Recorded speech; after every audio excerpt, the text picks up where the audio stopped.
Yung mga nasiraan ng e-bike na ganito,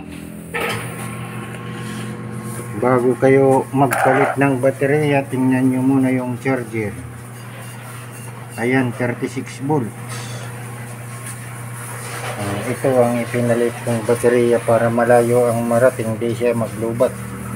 12 plus 12, 24 plus 12, 36. Ayan, tatlo. 12, 24, 36. Hugutin nyo lang yung wire galing sa loob. Yung baterya, hayaan nyo na dyan sa loob.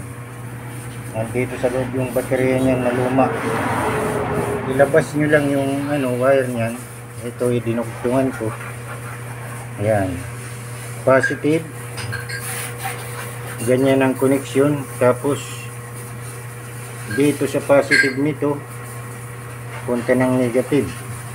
Dito naman sa positive, punta ng negative para maging 36 volts. Ganyan ang koneksyon. Dito yung positive, dito yung negative. Dito negative ay positive, negative. Tapos positive, negative. Dito na yung negative niya. O, ganyan lang po. Tapos i-on natin.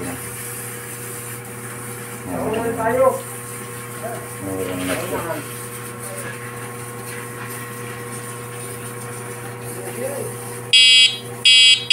Ano ba sa tubig? Maraya ka, di mo pala.